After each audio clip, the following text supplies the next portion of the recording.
Hello everyone, this is Grindcore with part 4 of the Thin Red Line. I tried making a video where I would hide my hole cards. I would see them during the session, but you wouldn't be able to see them, and then I just talk about what my range was instead of what I was actually doing.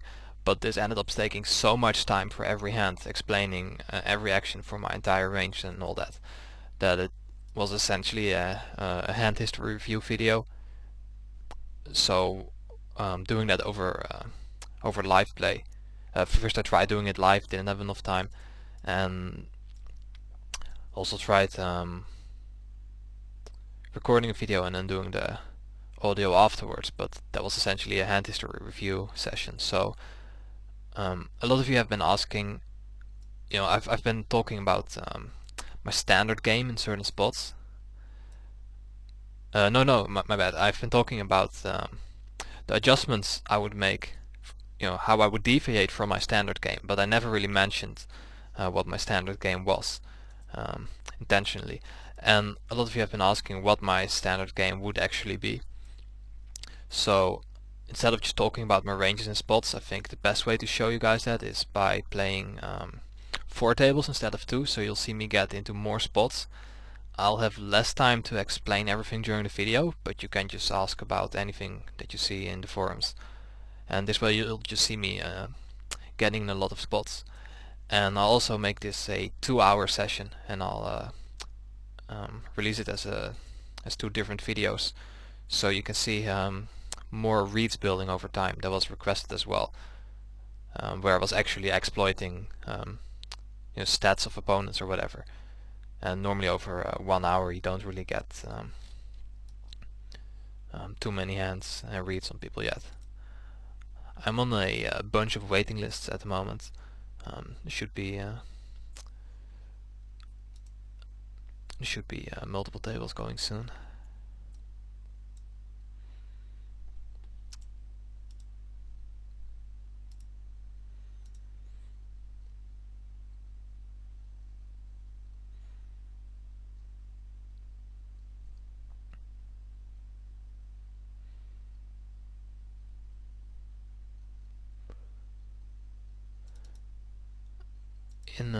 In this hand, hey, it's not showing. Anyway, the king queen hand, the flop just came horrible to c-bet, so I checked back. He was a fish, he was limp calling. With reads, I might flat here against his opponent, but completely readless, it just puts me in ugly spots. But the king queen hand, the flop, it was just a bad flop for c-betting.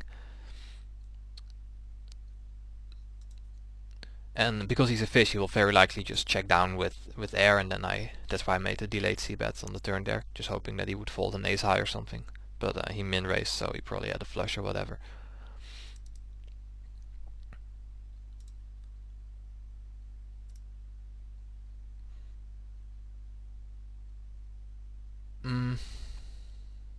He's not really calling with worse, and he might check raise with a diamond instead of check calling, so I'm just gonna check back for pot control. Readless here.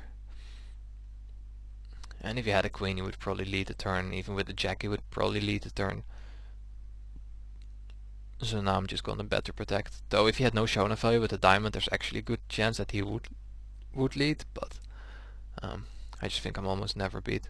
He might be check calling with ace 8 or something, but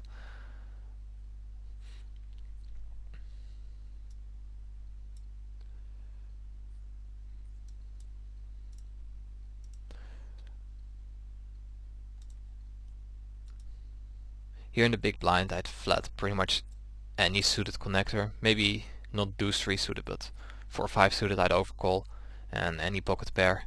And I wouldn't squeeze much because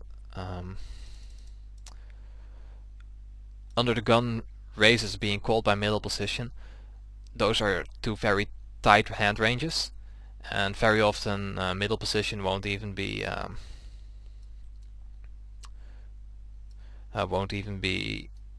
3-betting with hands like queens and jacks. So there's always there's a higher risk of getting back raised all in by the middle position caller if you squeeze there.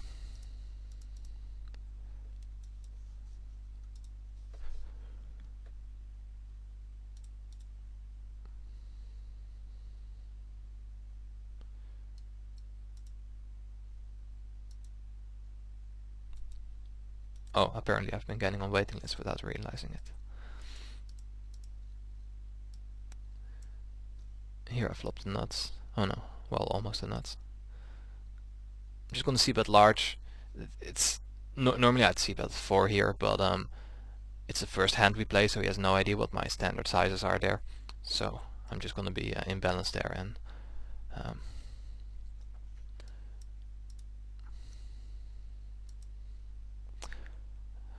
I'm also gonna pay more attention to my pre-flop opening sizes, like I would if I was actually playing my own stakes. I usually 4x under the gun, 3.5 in middle position, 3 on the cutoff and 2.5 on the button, unless I have reason to do otherwise.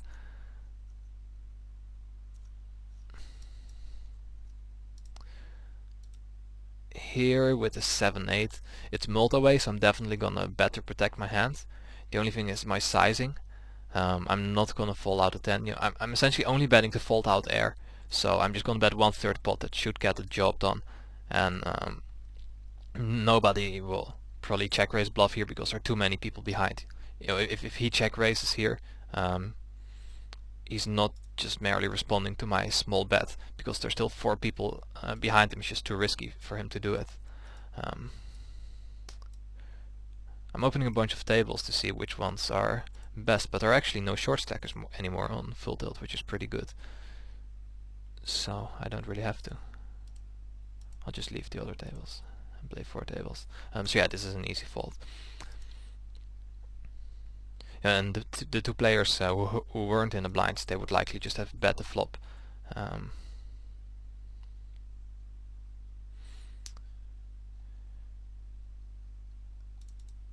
I check call here with an 8, but with bottom pair I'm gonna c-bet for protection because there are now more overcards in his range, which increases his equity. If he was a super big station, I would fold his pre-flop, but he has already limp called and I folded to a c-bet on the dry board texture before, so he might be playing fit or fold, and then raising wider is fine. Here I'm just gonna barrel, trying to get him to fold an 8, and I get value from spade draws at the same time. If he's really fit or fold, he will fold his air to any bet size, so I'm just gonna c-bet slightly less than half pot. That should get the job done.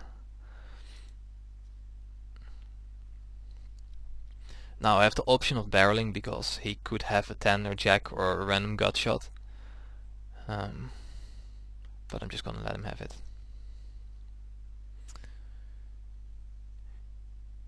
Here had he shoved, I might have called because I beat all his busted straights, all his busted flush draws, and he probably doesn't actually shove with a queen. He would bet smaller. This really small bet size looks like he wants to get called. It's less likely a bluff. At the same time, I only have to be good here like 20% of the time to call. I think I'm gonna look him up because it only has to be right 20% of the time. Oh wow, I got owned. 20% of the time, there's just such a low frequency, and I also get information by seeing the showdown, which I can use later on in the session. I'll do take a note of that though. He also stabs river, and he doesn't fold second pair to barrels.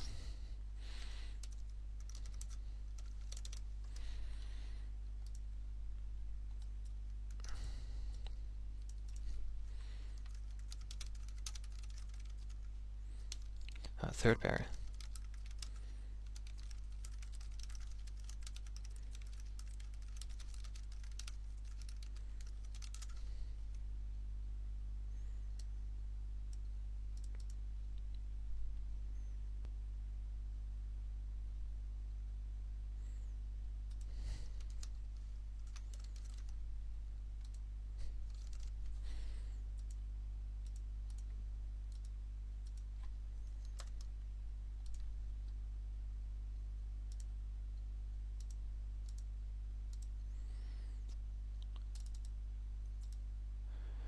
Ace 5 suited under the gun here.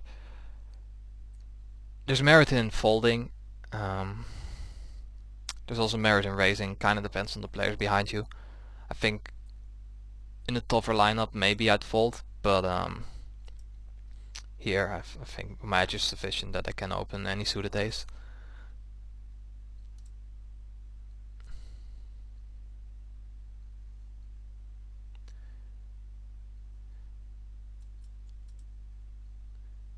Not too happy about flatting here because of his stack size and his raise size also being fairly large.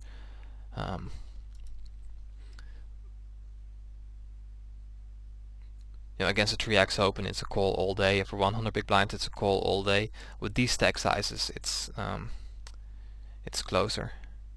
And I'm just gonna check call here. Don't really see a point in check raising. I could check raise to get it in as a flip against an overpair. That might now pot turn and put me in a gross spot. But at the same time, usually when people bet very large on the flop as a bluff, if they continue bluffing, they will also bluff large on the turn. So I win more money by slow playing from his air. And I think this is a pretty clear check call again. No point in raising still.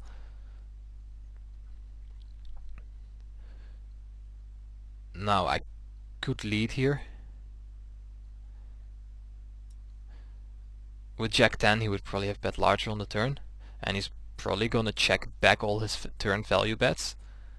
I think I'm gonna lead $15 just because I think with his very small turn bet size he's less likely to be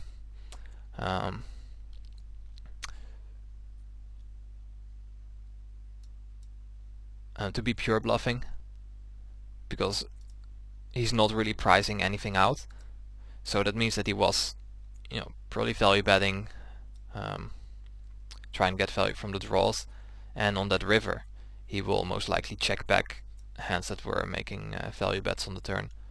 Like even bottom 2 pair probably checks back the river there.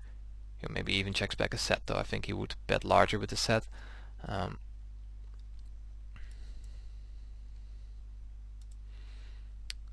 So I lead there so that he can't check back. Apparently he was bluffing and he shoved over my underbet, which is also a good result. Here I can both double barrel for value and check call. I think with ace 10 or something I double barrel. This is good to check call.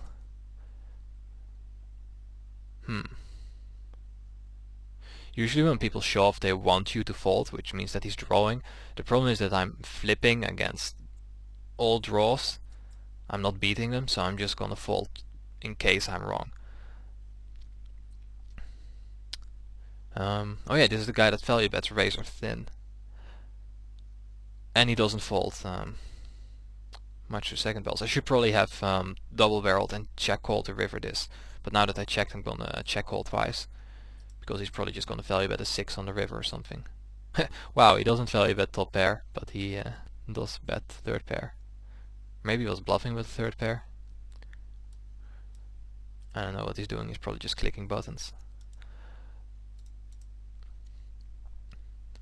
I normally play on iPoker. iPoker doesn't have anti-tables, so I'm not really sure what how regulars play in these games.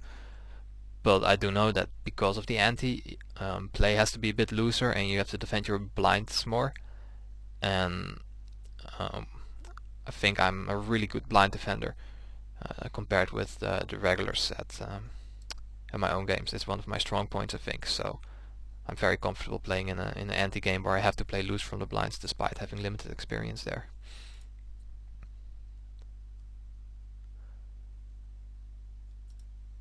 I could open 4, that would be imbalanced, but there's a fish behind, so it's fine to open value hands larger, though I'd rather do that if he was in the big blind and I'm on the button, because then he's more likely to call. Against an unknown I could 4-bet get it in, but I don't think he's necessarily 5-bet shoving worse without history at NL100.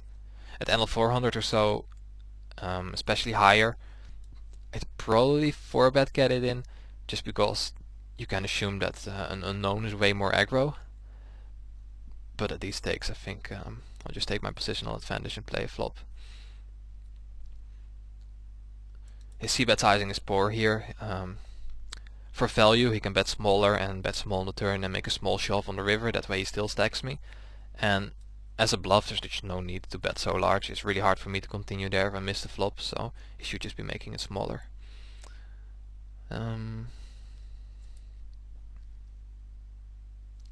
This player is not sitting in with a full stack, so it's probably not a regular. So that likely makes him a fish, so I'm just gonna take a flop here, hoping that he comes along with a hand that plays well multi-way.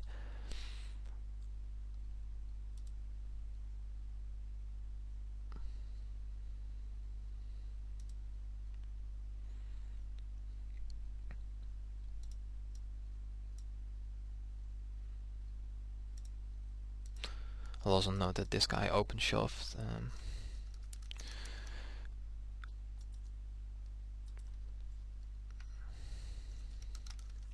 Three times pot or something, can't even remember, but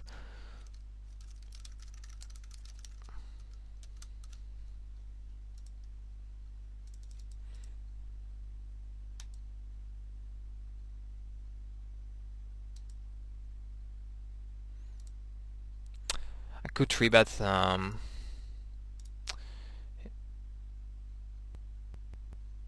Yeah, I think I'll fold. I could 3-bet there just because of stack sizes and me having position, but I'd rather do it with the hand that plays slightly better post flop.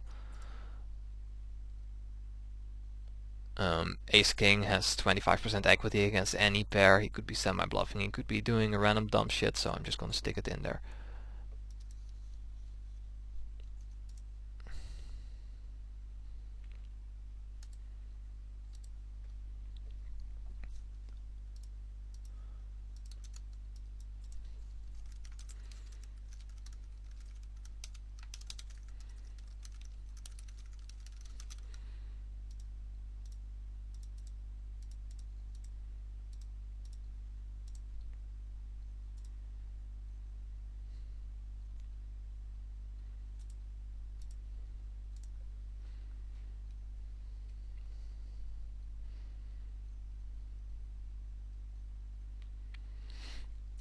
He min 3-bets. Could be a premium, but also a lot of fish are just spazzing when they do that. This guy just seems to be clicking buttons. I think if I had something like ace 10 here, I would 4-bet for value. With this hand I'll just take a flop because I'm getting insane odds.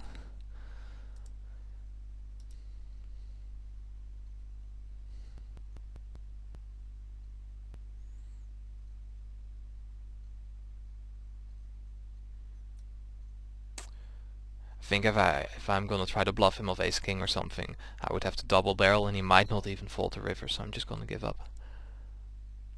He might also be the type that checks a set or something, or checks aces, because he's afraid that I'll fold.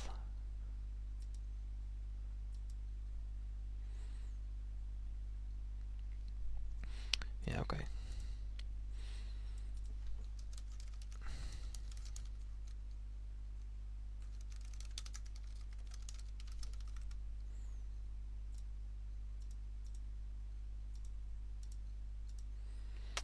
Now I'll open larger despite that being exploitable. I just want to stack this guy basically, and that's easier if I put more money into the pot pre-flop. This is very likely to be a bluff, or not for value anyway. The thing is though, if he is bluffing, I don't think he will fold to a 4-bet, he will just call. So I'll make, normally I would just pot for value because they're calling. Against regulars you make it small so they might come over the top, but here I'm gonna make it small just so that he won't fold his air. I think I'll call here because the limper will come along with dominated hands. Oh, that's interesting.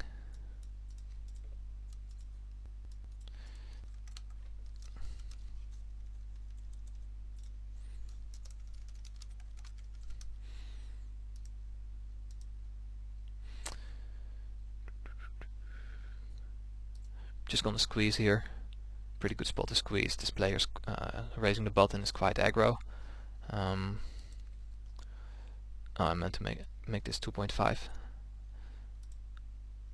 And here I'm on the button, so I'll make this 2.5. But he's raising a wide range, and this guy is calling with like half the deck, so pretty good spot to squeeze in general. And also with hand selection, this is a hand that kind of sucks for overcalling, but it makes top pairs, which is good in re-raise spots. So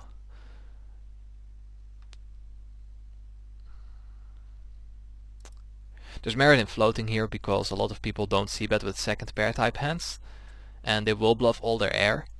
And I have the not high card, so I beat all air.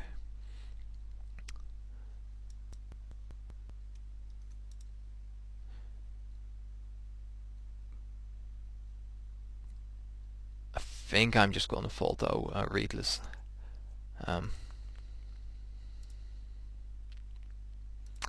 Make it a bit larger with sevens because I'm raising him for value now, not just for isolation.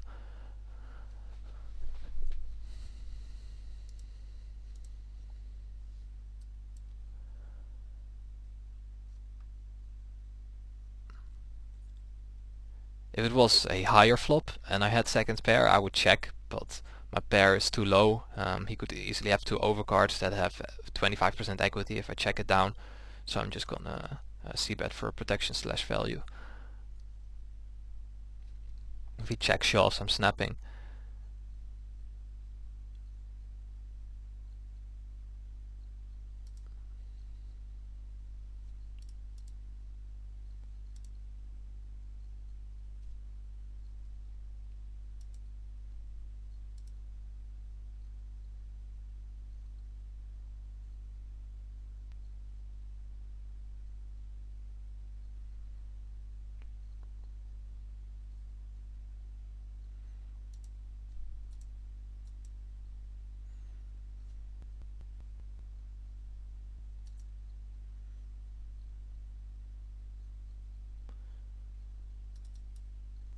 I could lead here with my gut shot because I fold out.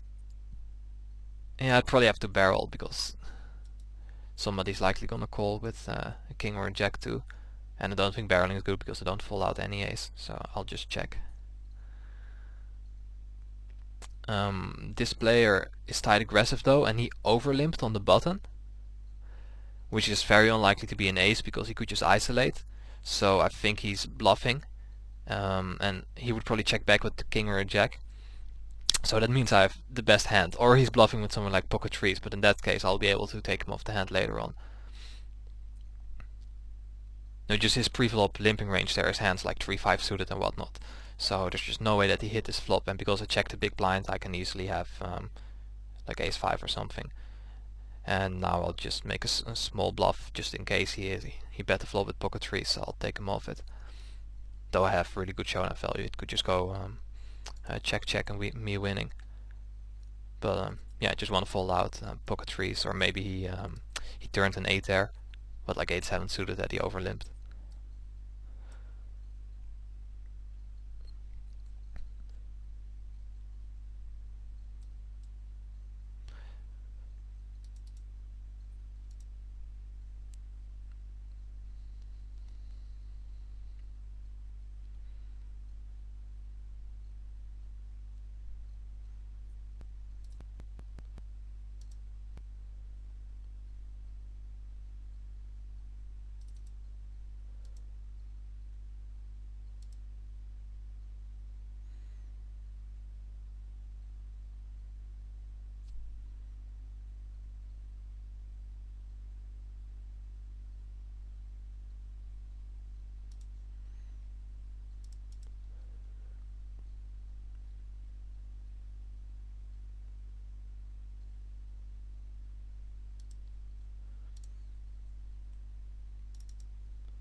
No need to bet bigger. I could potentially even underbet, because the board is so super dry and his range is so wide. He just has a ton of air and there's just nothing he can do about this.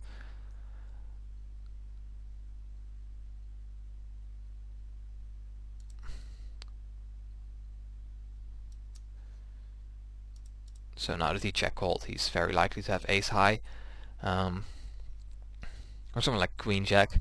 The problem is that on a 7 turn he's not going to be very fold happy with those hands, but that means that he will call my turn bet and then fold the river. So I'm actually gonna make it a slightly larger bet on the turn, so I essentially get value from his double floats, which I can then bluff on the river. He has also donked with top pair, so there's a chance that he would have donked the flop if he had a king. Oops, I meant to c-bet this. Though checking back is fine because I represent a 10. Oh, this guy's actually a fish, so I should have c-bet. I'm not really raising him off any of his value bets here. With a 10 he'd probably check, so I'm just gonna call and hope that my ace high is good. One hand that he could have when he doesn't donk is a 7, but because the 7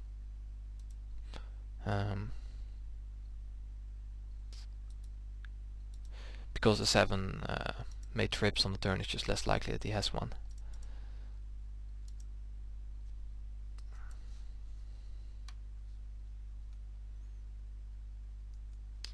Just gonna bet big because he's not folding a king, and if he doesn't have a king he's check folding, or he's check raising with the flush. But you know, his check calling range is the king, so I can just bet big there. And now I'm just gonna make a small raise to fold him off his air here with a 5-6. There's no real reason to make it any larger, you know, unless he might bet call this with ace high. But he's just so likely to have check called twice with random high cards like queen jack, ace 5 or something. And now he doesn't know what to do on the river, so he makes a small bet, because if he checks he can't win.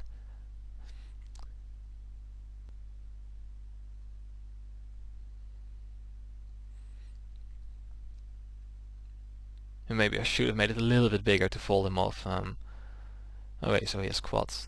This has to be quads, that's not a 7. Yeah, there you go, quads. I mean, I said it had to be quads and not a 7, but of course I meant that has to be quads, that's not a king.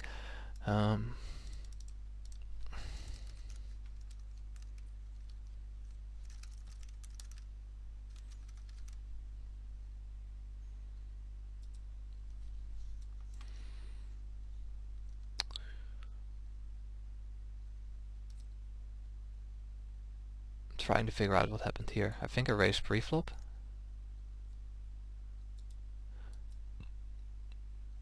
The pot size just seems weird, so maybe it's blind versus blind and he limp called.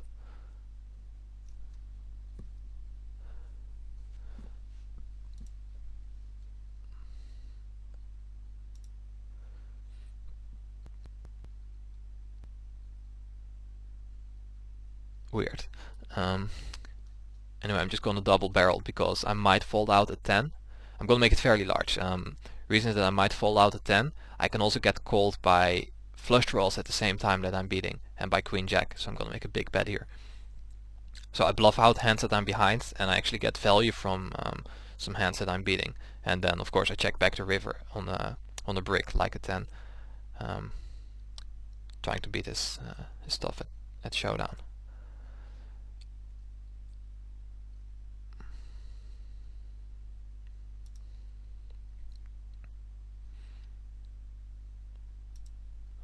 Completely forgot what happened pre-flop there, so I'll just check that out.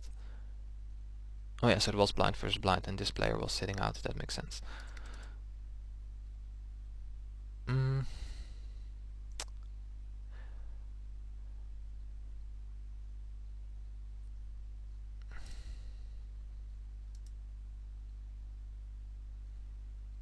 I'll just take a flop here. Could raise it, but this guy is not deep enough for that. And here I'm gonna float because I have a lot of backdoor draws and it's a very dry board, so he's likely c-betting a lot of his air.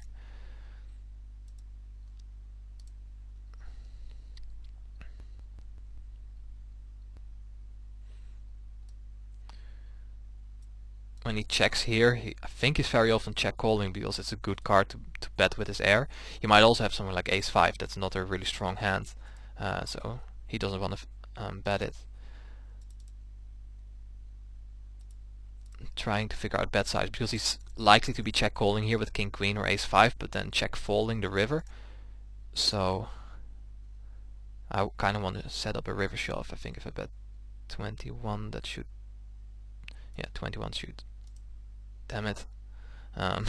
Sorry, 21. The plan was to bet 21 and then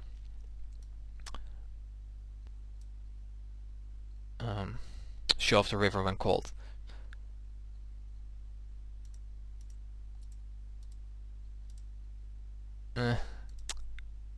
Just gonna take one stab at it.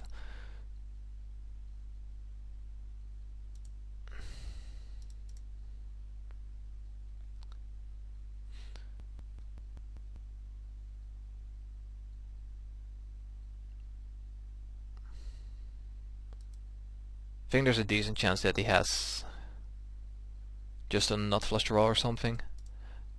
I could check it down here, but I think I'll make one bet and then check back the river to get value from a nut flush draw.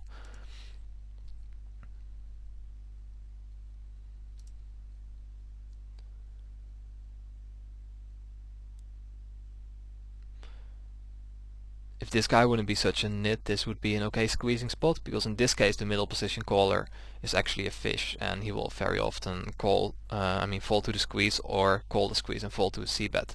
And the preflop overcaller probably has a speculative hand. So that would have been an okay spot to squeeze, but under the gun raiser is a big nit. Here I probably should have c-bet the flop, but I completely missed it because I was talking about another hand. It's kind of close. I think I'm gonna take a bluff at it. One step just to fold out random like 8x or pocket 5s. No, there's not really a difference between his queen 3 in this case and pocket 5s, but still people will fold the pocket 5s. And of course I expect to be called by a queen. One thing that I'll note is that he didn't bet the turn with top pair.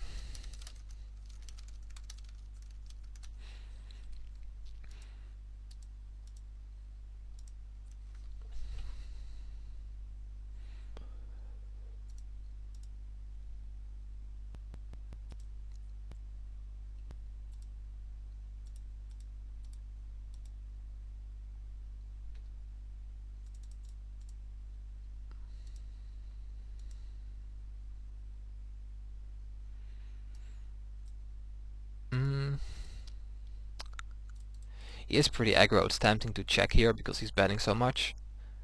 But I think the board is so dry, I think I can get him to float as well and then bet the turn. I can easily get stacks in on later streets against the 10 if I bet slightly smaller here. If he was deeper stacked, I would see bet like 8 or 9 there. But with these stack sizes, I think 6 is fine because that gets slightly more floats.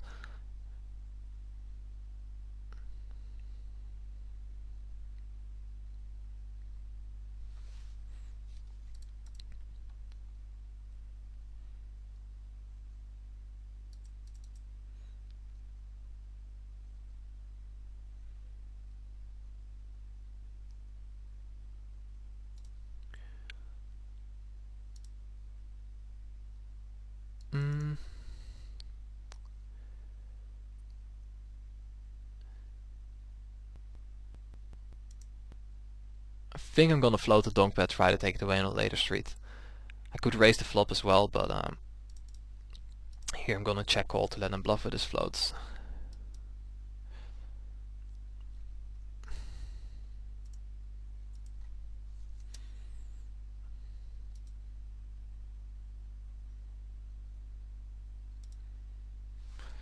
Yeah, so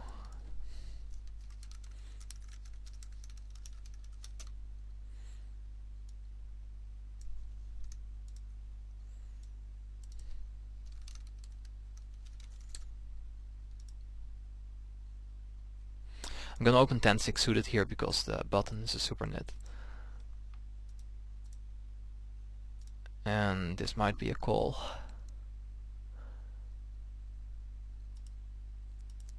We saw... that's annoying. I think that was a call. We saw him underbet for thin value. So I think if he had something like pocket 8s, he would bet smaller, he wouldn't shove. A bunch of pairs got counterfeited. He might not shove a 7, maybe he does, but yeah, this was definitely a call, I think.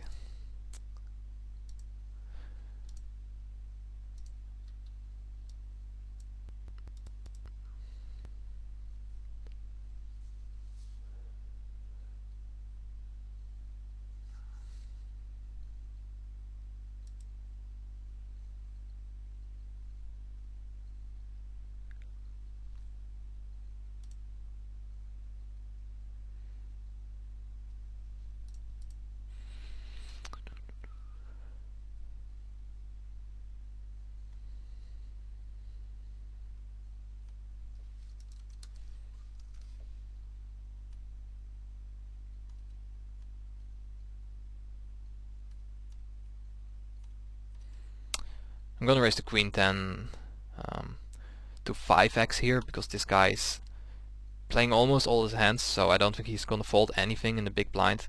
And this hand just plays so well against the super wide calling range, because this hand can make big pairs that I can value bet, and can also make a lot of semi-bluffing hands that I can barrel his weak ranges with.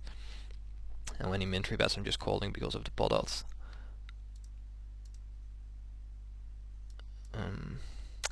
Here I'm just gonna c-bet big, because nobody will fold an ace. If he's paying attention, then he might have an easy fold with ace 5 or something, because he knows that I'm not bluffing here. I think I'm gonna check shove, because even though he hasn't min 3 bet before, there's a decent chance that that he's just spazzing with it. And if I check call here, he might shove the turn, which sucks, because I'll be priced out, so I'm just gonna stick it in here and hope that he was bluffing.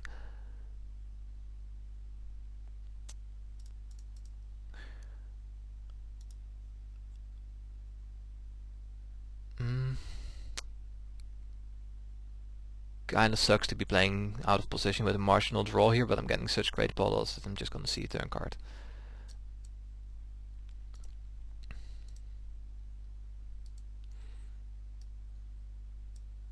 Another reason for shoving there is that it ain't that bad when you lose there, because you'll double up the fish, and that increases your EV for all the future hands. I can now raise more hands and stuff because he's deeper, and that's good.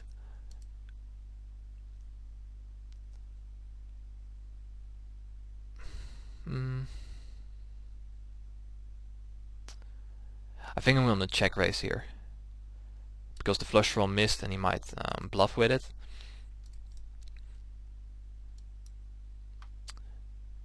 Interesting. So he raised the, yeah, I was gonna say, and he probably doesn't raise the flop, for value with second pair. It has to be a 10 or better or nothing, and a 10 will probably value bet the river, but he didn't. He made a small.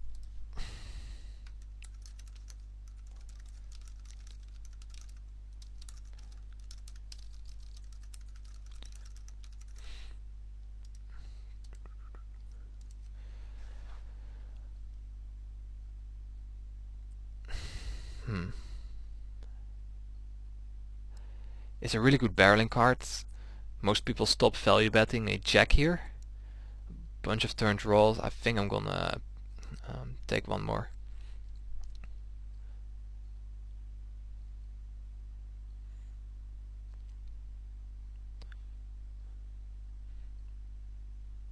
And I'll fold the river.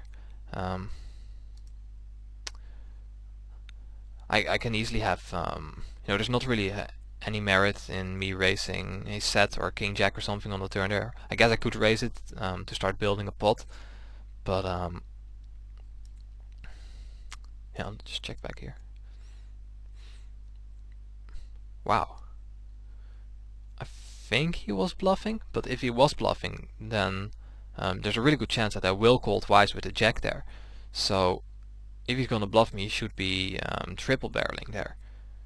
So I don't think he was bluffing, he was probably value betting.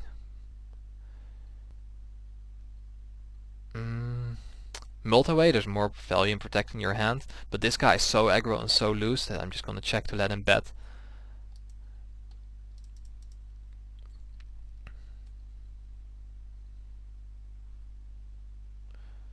I'll note that he did that.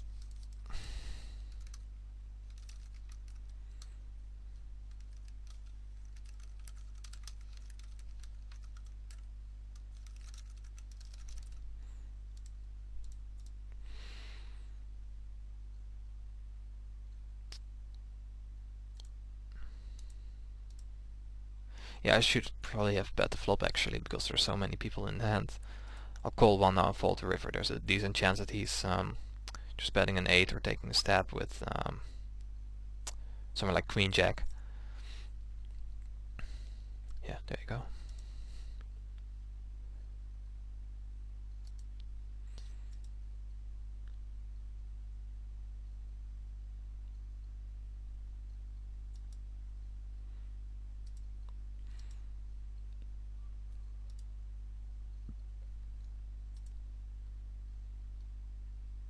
Let's see if there are any big pots that I missed.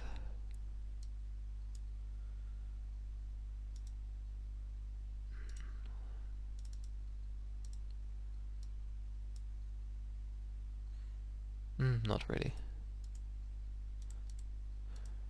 Here hand went to showdown, that might be worth checking out. Small blind versus big blind. Wow, he check called the flop with... No wait, he had top pair, the other guy was betting with pocket fives. Interesting, so he check calls the coordinated board with top pair. Now I've forgotten who actually did that. This guy.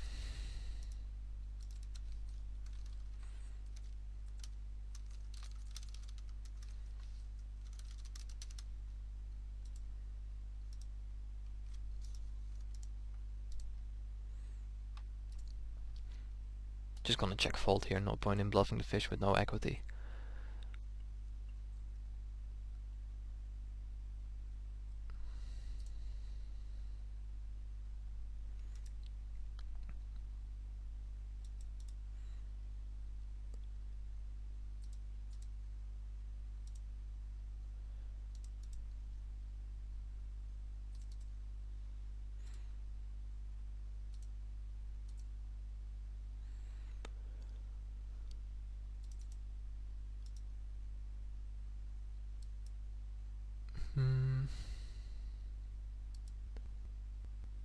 This guy has donk bet before. Coordinated board though. This is a pretty good board to donk bet on with a set or something, but he is making it pretty small. I think I'm just gonna float and take it away on a later street. I think raising is not so great because he could be bet calling with something like 8-7 or something.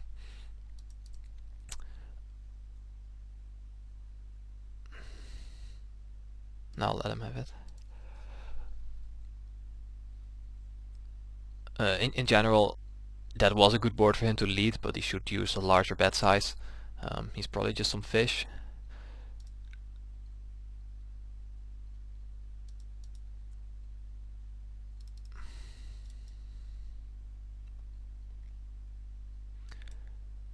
If he often double barrels the turn after donk betting and he's likely bluffing with his donk bets, then it's better to raise a hand like king jack on the flop, because he'll put you in a tough turn spot.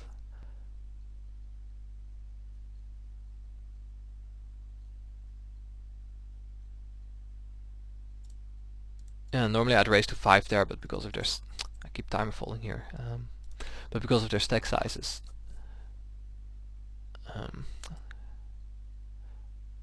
I think if I raise larger there, I create such stack sizes post flop that they can shove over c bets more liberally. Well, now they can't really. It's a little bit too big.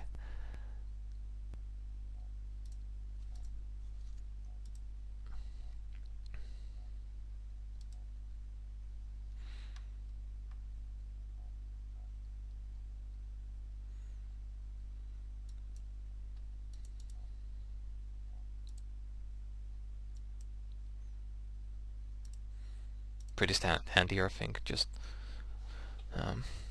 letting him spew. That's interesting. He donk bets small with third pair.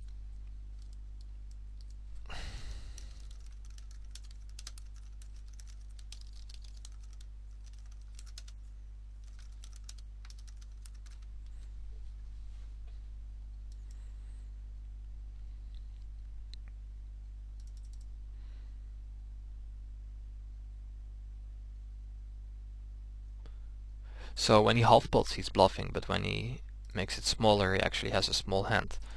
Now I'm curious how he plays his top pair hands. Again, I'm gonna raise here because this guy is... Actually, this guy's not fit or fold at all. I keep thinking that he's fit or fold because of the first hand that we played, but his fold to c bet is actually incredibly low, so I should just have folded pre-flop there. Or double barrel.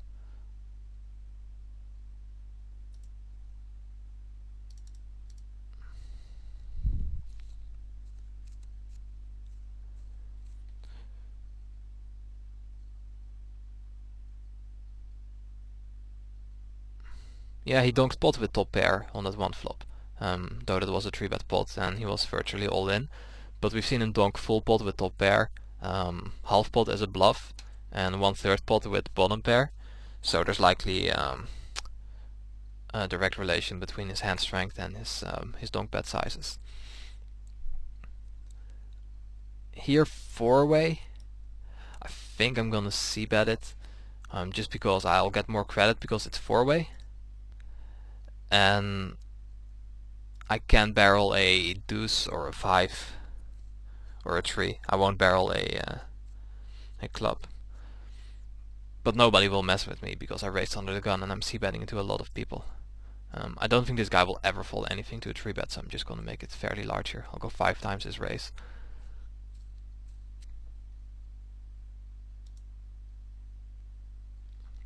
Nice, flop the nuts.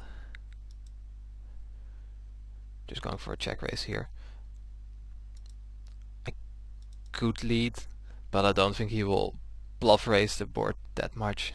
Yeah, he might.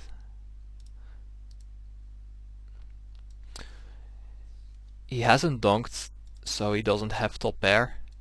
So I'm gonna c-bet a little bit smaller to actually, who am I kidding? He's not gonna fold anything. I'm just gonna bomb it.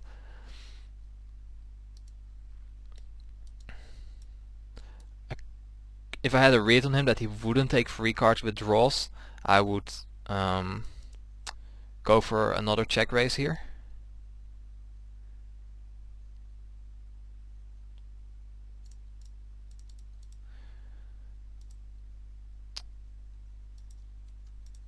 Nice.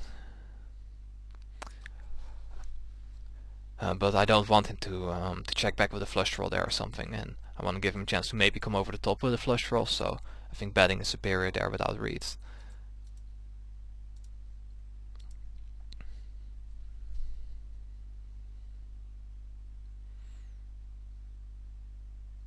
Again, big blind is a fish here, so with the hand though I could, actually with these stack sizes I shouldn't be 3-betting that, I should just take a flop with these pot odds.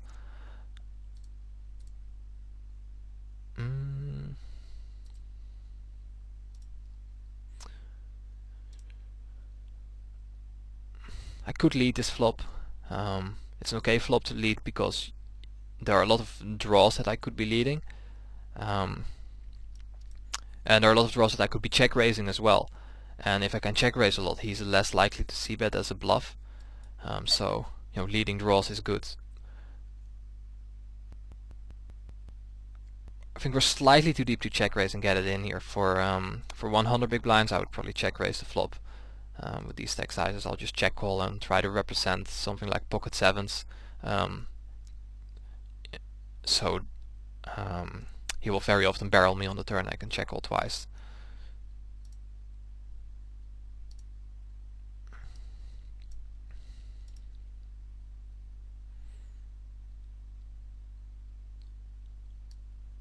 If the board was drier, maybe he won't barrel the turn as much, because it looks more like I'm gonna check call twice, and he will check back with the draw.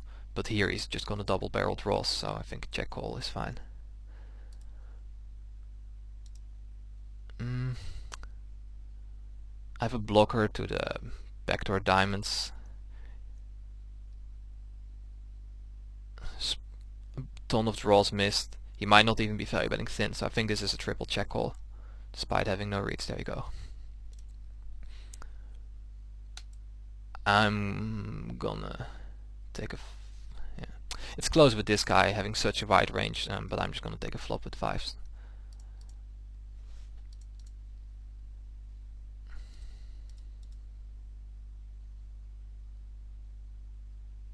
I think I'm gonna take a stab to get him off ace high.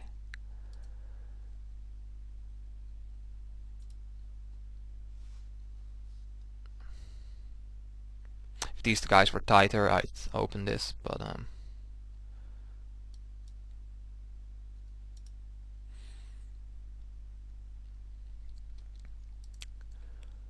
this guy has been quite active, and I'm readless on this guy, so not the greatest spot to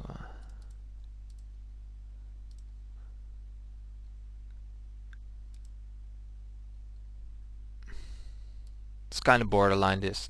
If big blind was very good regular, I'd fold here, but since he's kind of nitty and passive, I'll just isolate the fish.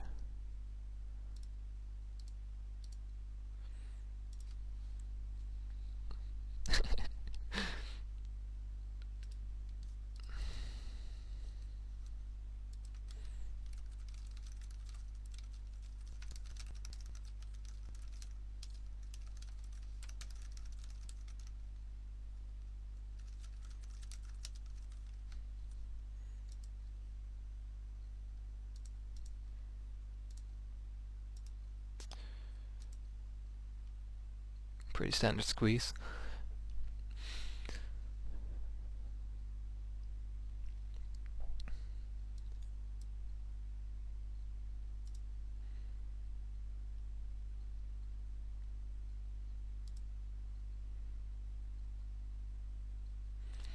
I'm gonna c-bet for...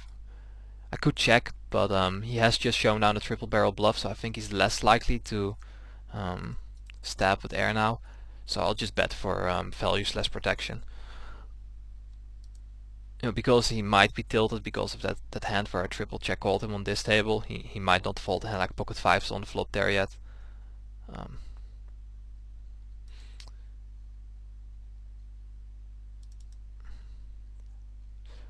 Normally this would be a fold under the gun with these stack sizes, but because there's a 70 VPIP fish sitting there, ace-10 just goes up in value so much that I'm gonna open it.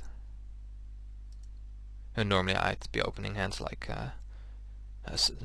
normally I'd rather open like 7-5 suited than ace-10 off from under the gun, but because of the fish I can change my ranges.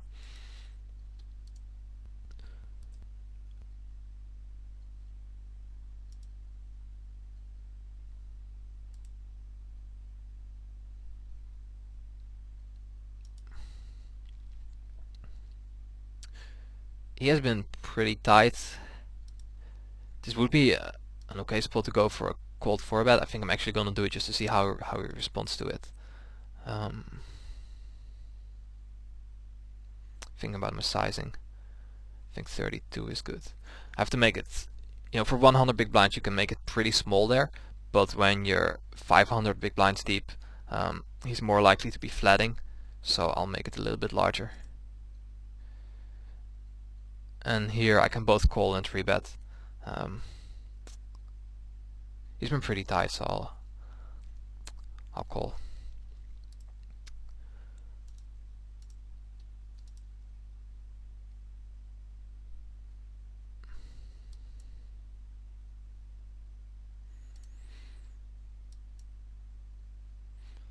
Trying to think about my c-bet sizing here. With shallower stacks I could c-bet something like 25, but we are really, really, really deep, so I'm just gonna go 30.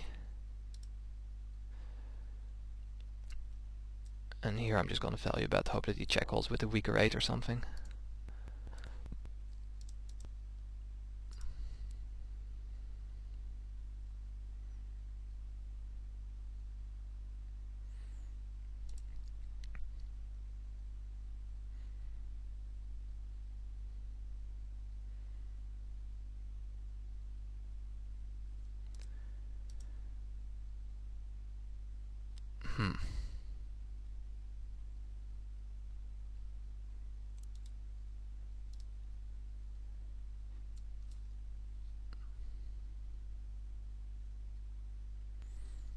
I think I'm gonna fire one more barrel with the gut shot to get him off somewhere like ace queen.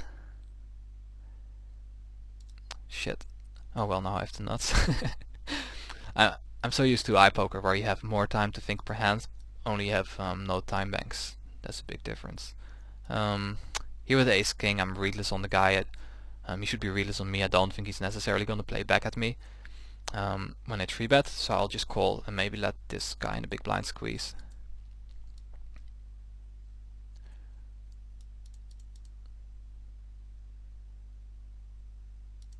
Now I just hope that he has ace king or aces.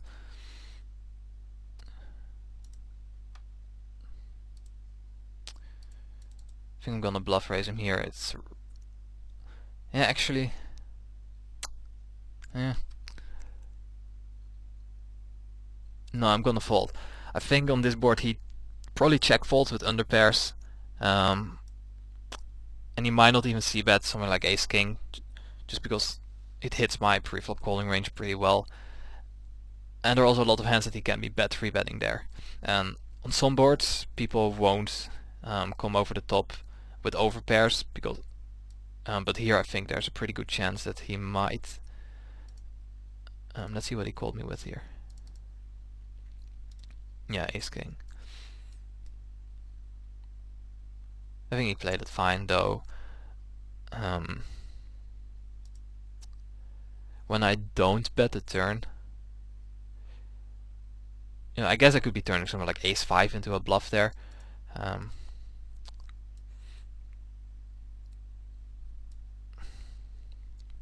Probably not how, maybe he could have folded the river. Because with sets I definitely bet a turn. So when I bet flop, check back turn, and then bomb that river, I think I just have a queen a lot.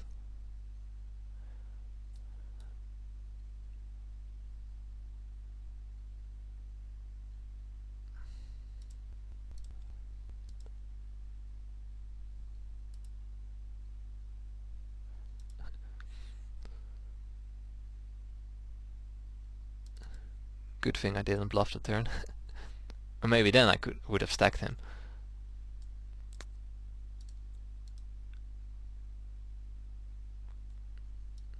Can both 3-bet and flat here.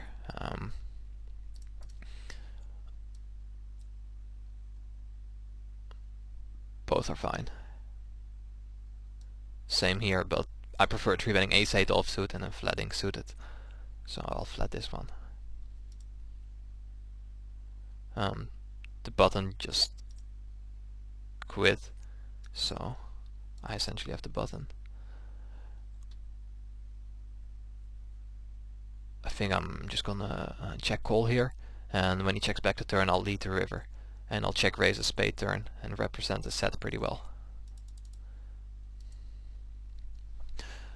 I think I'll also check raise this turn because he'll probably barrel all his ace-x that just picked up the gut shot, and I can still represent the set pretty well among pocket fives to check call the flop.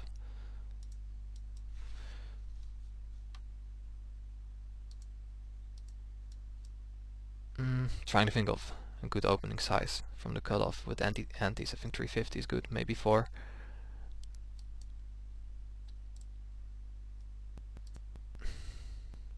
If he bets the river, I'm folding. Even if the heart didn't hit, I'd fold the river. Now it's close. But I don't really want to show down my hand, that's one thing. Yeah, I'll just...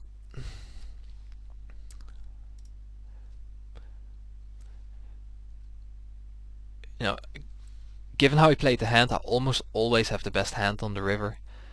And if he was giving up with air on the turn, there's very little chance that he will bluff the river. So, yeah, I think I made a mistake. I should have bet the river because he might have something like he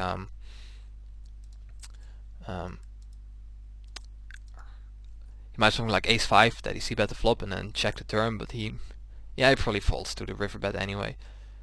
Maybe I could have underbet the river, get a curiosity call, or just a spite call from any pocket pair or something.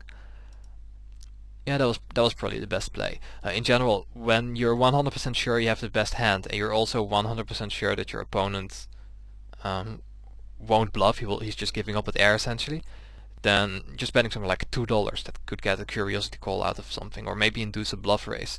So in such situations, underbetting is quite often better than checking. I think I should have done it there.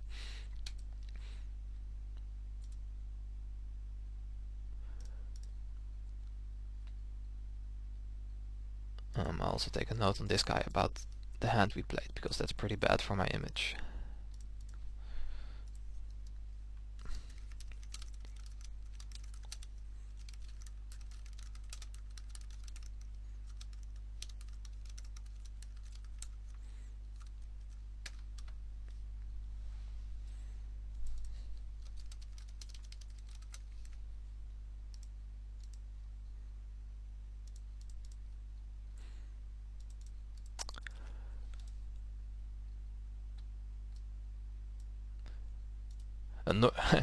I just realized why I'm timer folding so much. I'm only using my headset as a recording device, not actually as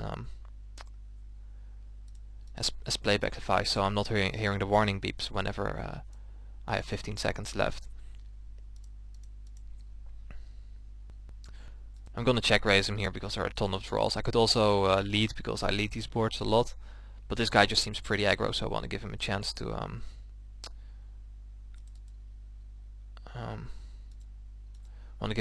bluff at it.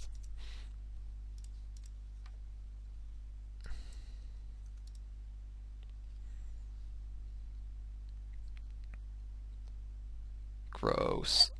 Counterfeited.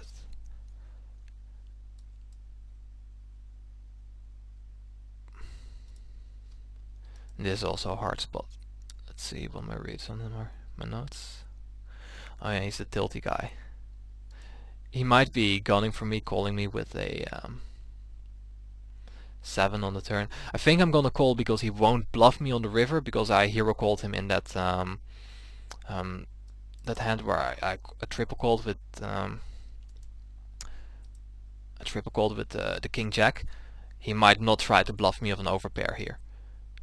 So there's a chance that he raises the turn with like 6s or something, but here's just not bluffing because I've just showed him that hand where I called him down light. This is really gross. I think he probably bets an overpair on the turn. I wanted to call. Maybe he's good at the time fold. I think that's really close. Very hard spot there. And when I check raise that board and check the turn, I'm probably check folding all my draws there. So if he was floating the check raise with something, or if he has a draw himself, he should probably bet there.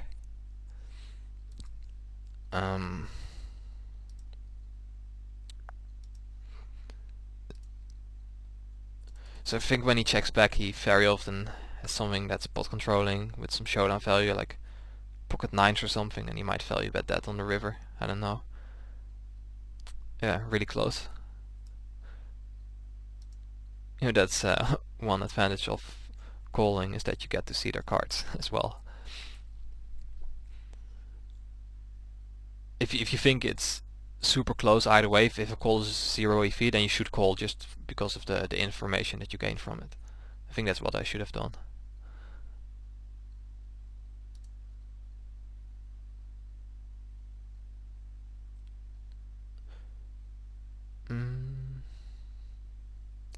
Because the board is paired, he's not gonna check call here with pocket 8s or something because of counterfeit odds. So yeah, and with these stack sizes he could be flatting with hands like ace queen from the small blinds, because that kind of sucks for 3-betting now. So I'm just gonna check back for pot control there. It's also a decent board to check back air on and then make a delayed c-bet on the turn, as I will do now.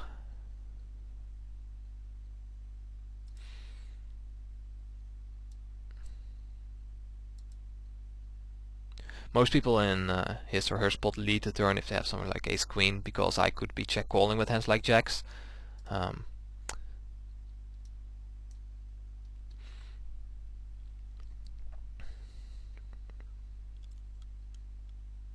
Without the ante, this would be pretty close, probably a fold, but with the ante I think this is a call.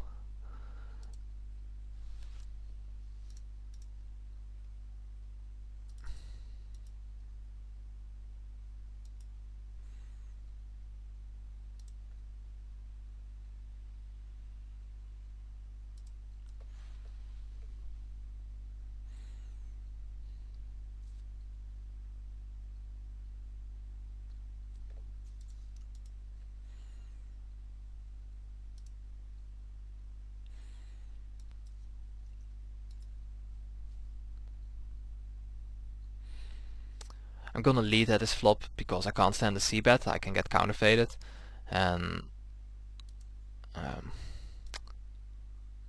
just want him to to fold his overcards essentially.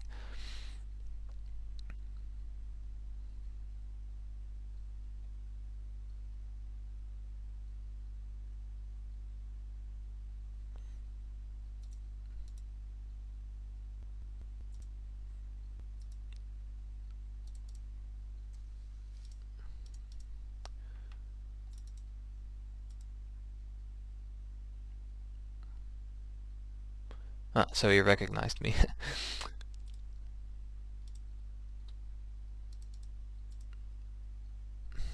Maybe he, yeah.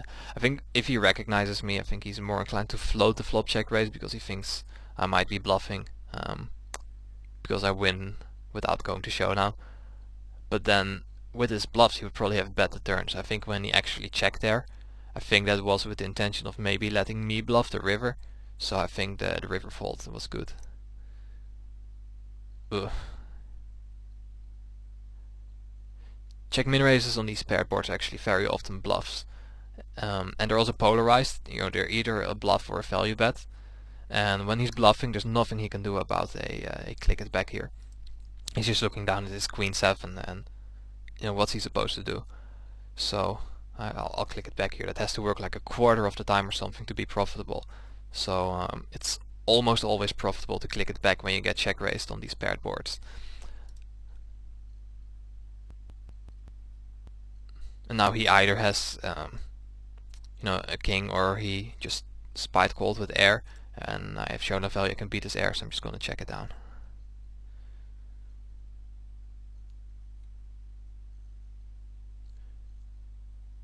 Normally I think I'd fold here. This is close. He has been c-betting 100% so far, which is why I'm calling here, because this hand is very good at playing back at c-bets.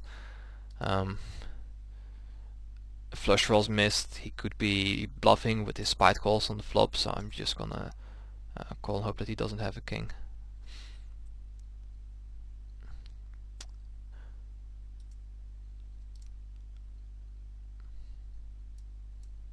If he was good enough to check back these flops with ace high and whatnot, then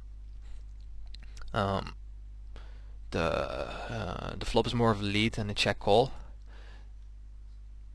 I think now I'm gonna check raise the turn and shove the river.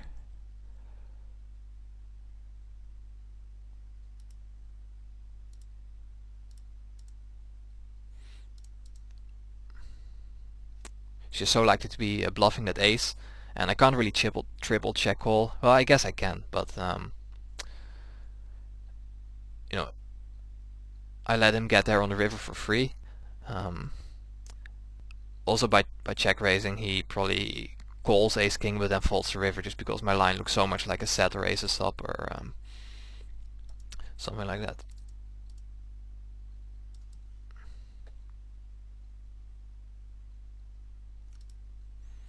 No, I should have made it pot. I thought it was under the gun, but this guy was sitting out.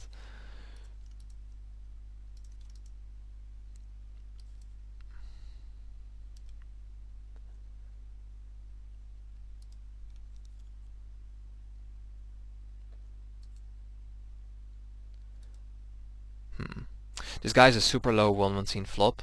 That means that he gives up on pots easily, so when I'm getting pot odds in position with a suited hand, I'm just gonna call and try to win the pot post flop when he just gives up on it. Here I'll just fold, of course, because this just hits him pretty hard. This is interesting. He's check raising the flop here, but he has been 3-betting quite actively pre-flop.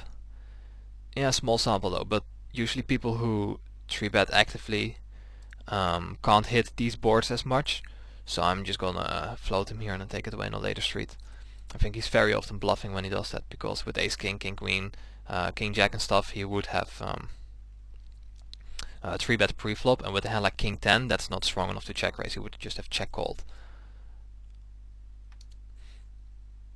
And this is also a great card, because I could makes it less likely that he has a set.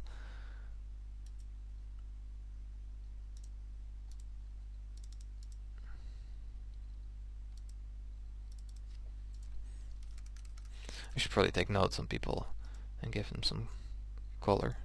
I'm not sure what I'm using light blue for, but I'll just give people light blue when they recognize me.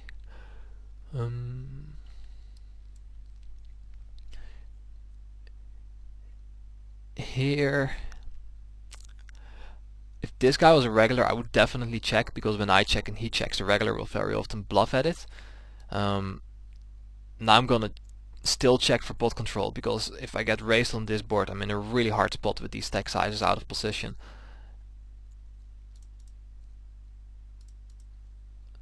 So now I'll just check call. Somewhat of a good card because he'll check back with sets now, and I might be able to bluff him off it on the river. Nice. With a jack he would definitely have bet the turn. So I think I can actually get value from 2 pairs in sets now. But I can't bet too big. If I bomb it here, he's gonna... I'll bet 19. I think if I make like 25 there, he could fold a set or 2 pair. But now I can get, when I use this size, I can get value. Yeah, the set.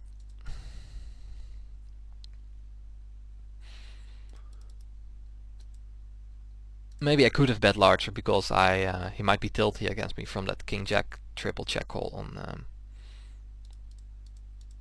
on this table.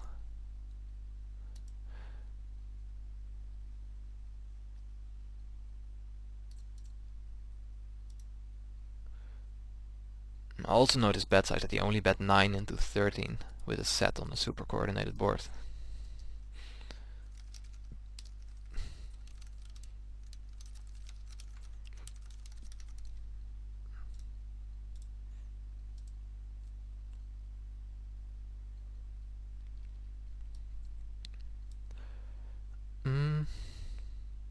He's passive fish, so I'm just gonna c-bet for value here.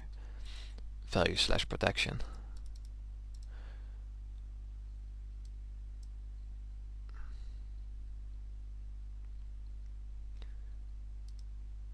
This guy's 100% folded 3-bet so far, so I'm just gonna 3-bet him here.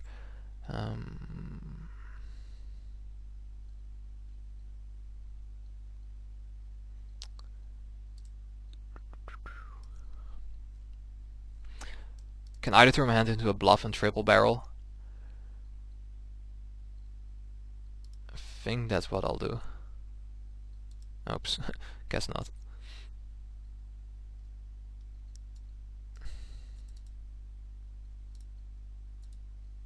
Just gonna c-bet large here to get max value from hands like king 10 and whatnot. Weaker aces, he's a fish, so I think when he bets that small I have to check call, even though the board is really ugly. You could have random like jack 10 floats that just turn the flush draw, so I think I'm gonna check call. And that card of course sucks. Here against an unknown he makes a very small 3-bet. I don't think people make that very small 3-bet with hands like ace queen, so I'm not gonna... the only reason to 4-bet there would be to fold out random stuff. But random stuff will bluff on the boards I hit. Here I'm gonna make a small... Actually, I'll make it a little bit larger, because we're 150 big blinds deep, and it's multi-way. Here I'm just gonna float, because I have a lot of equity. On low boards I might jam, maybe float. But I have a diamond, so I can continue on diamond turns, and I have 2 overcards that when I hit him he will bluff at them. So when you slow play ace king or ace queen pre-flop, they're usually very good hands to not fold to c-bets post-flop. And here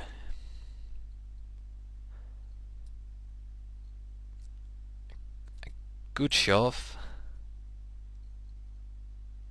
He's probably not betting something like tens though here. He's not bet folding for value. He's either bet calling with queen x, or he's semi-bluffing, and I beat all the semi-bluffs, so I'm just gonna call again there and hope that I'm good on the river when it goes check check.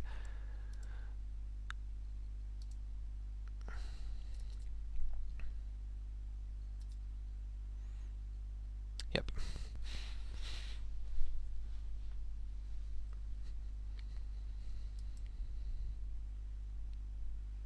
If I had the ace of diamonds, calling there would be way better. With the king of diamonds there would be some merit in shoving, because a hand like ace jack or something might have the ace of diamonds, and against a hand like that I'd prefer shoving the turn rather than calling.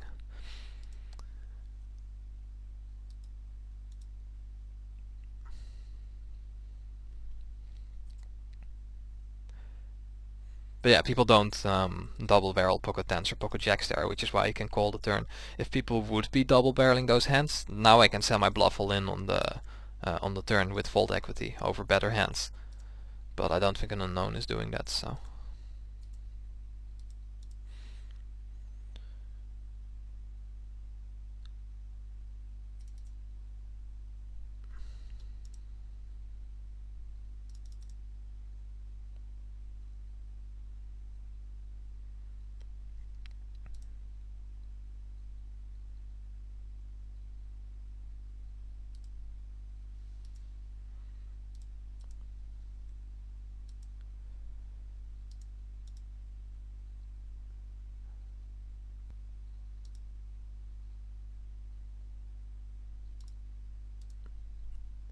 Oh, I've already been playing for almost 18 minutes.